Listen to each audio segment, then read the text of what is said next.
Hey there, it's Silver. This is Dungeons of Hinterberg. So this game takes place in the dungeon-crawling fantasy land of Austria. And not only are you in Austria, but the idea is that in this version of Earth, magic has appeared in very specific localized places, and things have happened, and there's sort of a new profession known as slayers who are going around and clearing out dungeons, because this magic seems to be sentient. It produces these dungeons, these portals to other small sort of pocket realms that are full of puzzles and things for people to complete. So people are going to these areas, getting all of the magic spells and things that the magic is offering in that area, and then completing the dungeons. And you play as Louisa, a lawyer, the most adventurous of professions. Yeah, you're a lawyer and you want to break, as is to be expected from anyone who's ever been in a courtroom. You are not the happiest and you want something else, something different, so you start a vacation in Hinterberg, where some of the magic has appeared. However, even though it starts off as a very lighthearted, very cozy, chill story, there's actually a bit of a darker undertone here that I didn't expect, because it's not just a story about the magic appearing and how realistically the world would actually react to that, but it's also about political corruption, effectively, and the fact that capitalism tends to close in and exploit a new thing as effectively as possible to turn it into basically a parody of itself. Because what's actually going on here is it's not just a cozy resort town. The idea is this magic is sentient, and it wants people to complete its dungeons for one reason or another, and the longer it goes without having its dungeons completed, it starts to cause natural disasters and a couple of other unpleasant things happening, including big earthquakes and stuff, because it's getting upset. And also, there's a bit of a hitch, in that if anyone ever completes all 25 of the dungeons in Hinterberg, the magic will go away. It'll disappear, which seems to be what the magic actually wants, like sort of a big test. However, because of this, the mayor of the area has put up a fake dungeon and hidden one of them away, thus ensuring that no one person can ever complete all 25, thus ensuring that the town continues to rake in huge amounts of tourism money. So as well as being a story about how this character, Louisa, is sort of finding herself, it's also a story about sort of fixing the wrongs that are happening because of greed. So the game is basically split into two halves. You have 4 different slots of time during the day that the day is divided into. However, the first and last ones are where specific things always happen, so it's the middle 2 that you choose what to actually do. And first you're going to choose one of the 4 zones of the world to actually go out into, and then choose a dungeon while you're there to crawl. And then after that, you're going to switch to the other phase of the day when you get back and you choose what to do with yourself for the evening, involving hanging out with different people around town. So you are balancing getting gear and solving dungeons with improving your social relations with various people for different benefits, and also to hear more of their stories and get more of their development and stuff. And all of this is eventually going towards trying to improve the town. So as far as how the dungeon crawling works, it's got a bit of a neat idea. Basically, each of these 4 areas of the world has its own shrine, which gives you magic powers. And each of those sets of powers, 2 per shrine, only work in that area and its dungeons. So as you're going between these 4 different areas, each having several dungeons to choose from, you're going to be using different mechanics as you go. So you have to get used to 4 different sets of puzzle-solving logic, basically, and apply the right ones depending on which areas, dungeons you're currently in. So for instance, the first area is a very relaxed, kind of craggy, grassy field, and it gives you a spell that summons up a big iron ball that can roll around and weigh down switches and stuff, and it can also explode to do damage to enemies, because all spells are also usable in combat, and also destroy rock walls and things. And then the other spell it gives you is a ball on a chain that you can use like a flail to damage enemies, and also to pull things towards you by sticking it to them. So this means that all of the dungeons in that first area are based around having those 2 spells. Whereas the second area, which is my favorite, it's a beautiful fall forest that gives you wind magic. So you have a blast of wind that can be used to trigger switches from afar. It can pierce multiple enemies at a time. And you also get a whirlwind that you can use to pick things up, or even pick yourself up and travel over gaps you couldn't previously go over and things like that. So all this means that there's a lot of variety in terms of the overall dungeon delving, because each dungeon has kind of its own themes, and many of them also have their own gimmicks that you'll only find in that specific dungeon, but they also have their own sets of 2 spells that is, dependent on which area you're in, and it helps you determine how you need to interact with all these puzzles and solve them. So this is already a really cool setup for a dungeon delving adventure. It gives you a ton of variety and some really great dungeon designs. So just as a quick example, in the second area, the Fall Forest with the wind magic, you have dungeons that are everything from a big moth boss that you have to use your wind magic to attack specific weak points on the wings to defeat with these exploding fruit, to a dungeon that's all about crossing thorns and poison water with the whirlwind to get you and other objects into areas you couldn't previously go to another one that's basically the Lost Woods from Zelda, but in one giant sort of village form with a whole bunch of different doors, and you've got to constantly be on the lookout for little subtle differences from one door to the next to figure out where to go. So yeah, there's just a whole lot of dungeon variety in this game, and obviously that's part of the point, because that's what the game is called, right? That's part of its main gimmick, is the fact that it's all a bunch of dungeon crawling, so you would hope that the dungeon crawling is good. But it's not just good, it's actually great, in my opinion.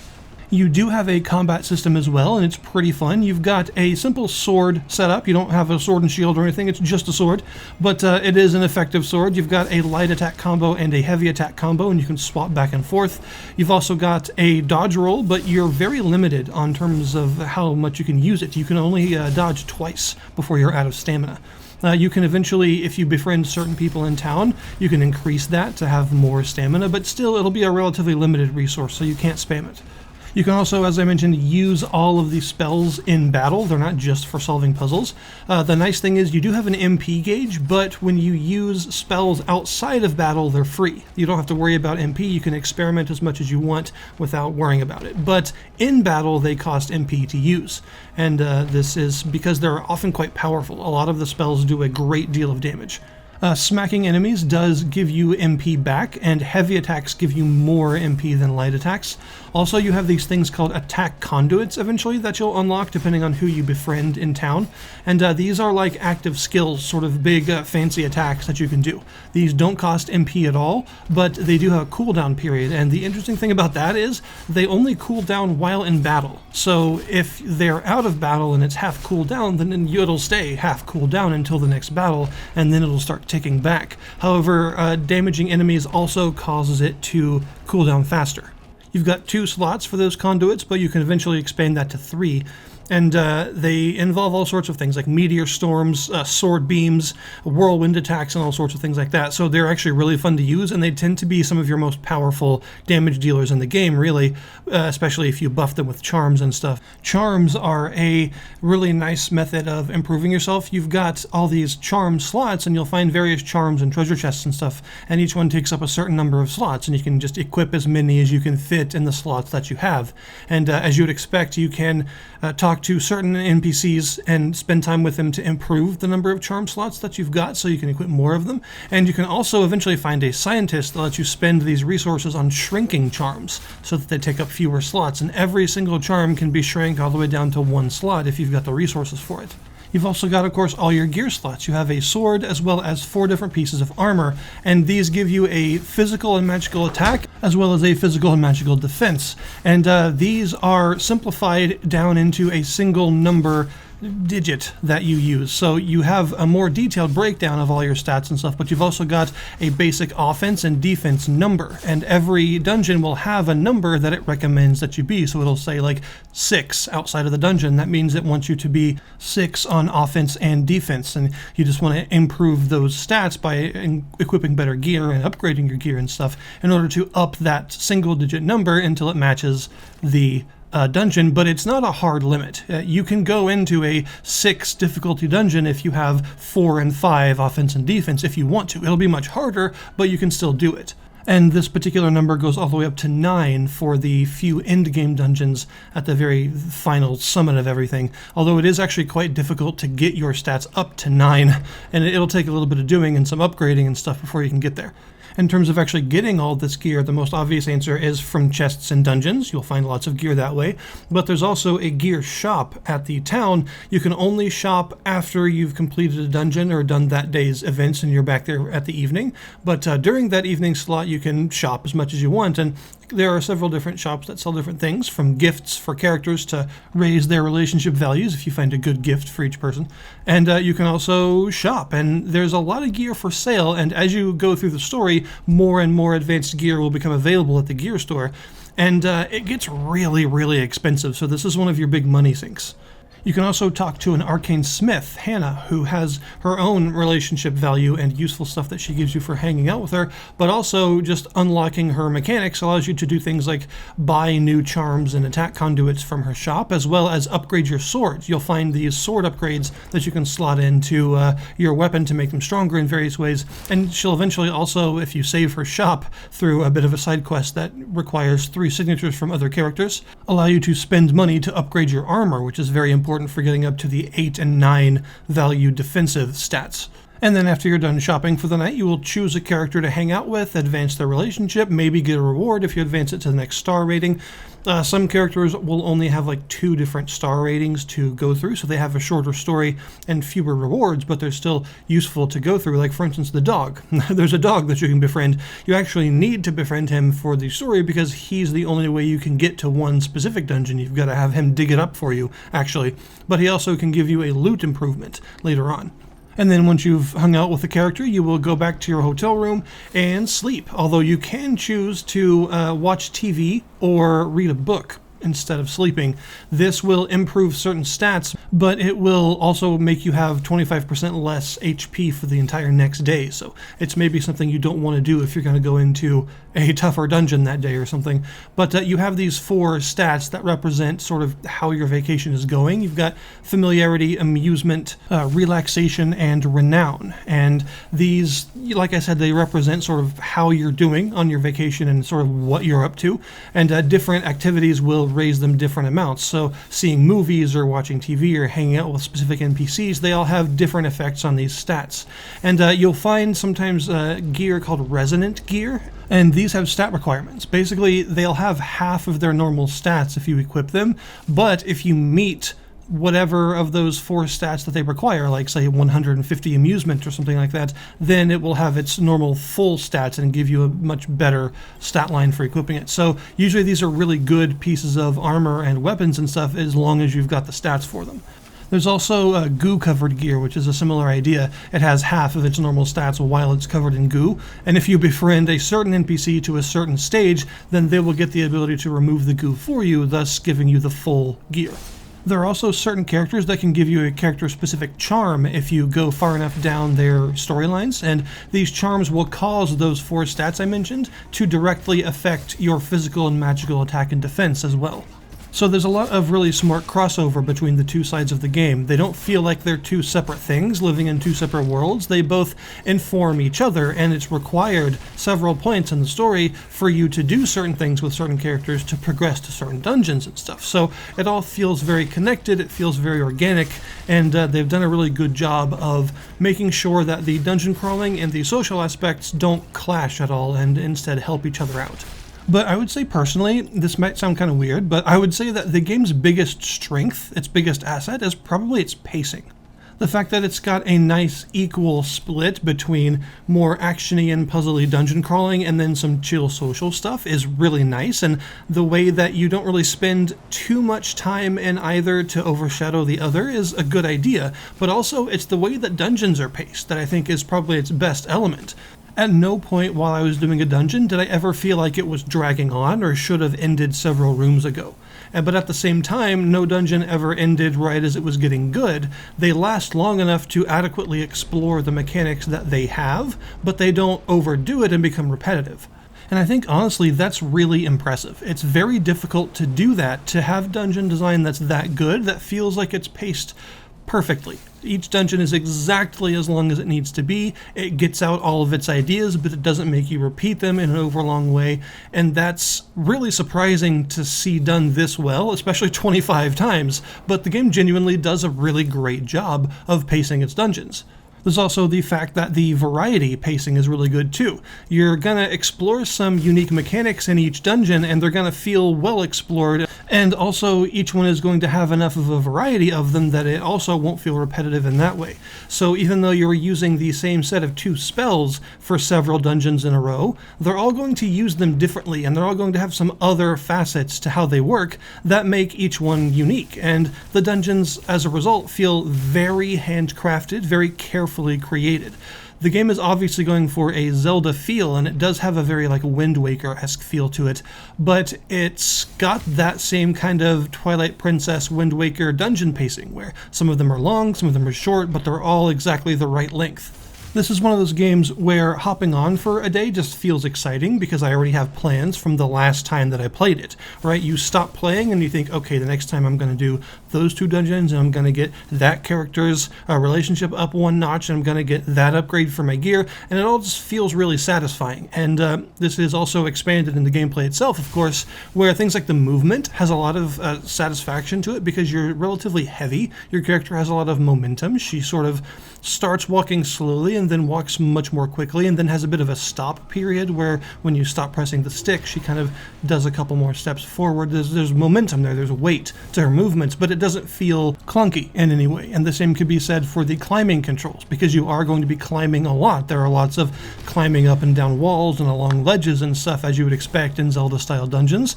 And at no point did I ever feel that I was fighting against the climbing controls to do what I wanted. They always worked exactly like they should have. They're very responsive, really snappy climbing controls that work perfectly. And even when I've come across dungeons that use puzzle styles or mechanics that I've seen before, the game often still had some extra facet to them that made them a bit unique, like the aforementioned Lost Woods dungeon, which had some really fun puzzles to solve in terms of figuring out what was different. It was very much like a sort of spot the difference across an entire dungeon that had a really neat, spooky atmosphere to it. And then you've also got things like the ice block puzzle. You've seen this puzzle in several Zelda games where you push a block on ice and it goes in a straight line until it hits something, and you got to push the blocks in various combinations to get through. But the way this game did it also involved some laser emitters and bouncing lasers around the place at the same time as doing the push block puzzle, so it kind of made it feel a little bit unique, a little bit novel, even though it's a puzzle I've seen countless times before. There's also the fact that the writing is actually quite good. I wasn't sure what to expect with the writing of this game. I didn't really know what vibe it was going to go for, but it goes for a really realistic interpretation of what would happen if magic was real for a minute. It's very believable. The characters have quite a few different facets to them, and you do get to know them a lot better as you expand their relationship cutscenes and stuff, and the conversations are good. The dialogue is funny at times. There were several points where it genuinely made me laugh, but it never felt like it was trying to make me laugh too hard. I like the fact that all of the characters are genre savvy without being overly self-referential, so they all know about dungeons and about how magic and monsters and combat works, as if they played video games and stuff before, but they don't constantly look at the camera and roll their eyes and say, "Aren't we so clever, we're in a video game?" Instead, it's just like natural genre savviness that would happen in real life from people being exposed to all of this fantasy media and how they would really feel if something like this were to really happen. I just realized I never actually talked about how the game looks or sounds, which is unusual. I usually start with that, but the game is beautiful, I think, as you have seen throughout this video.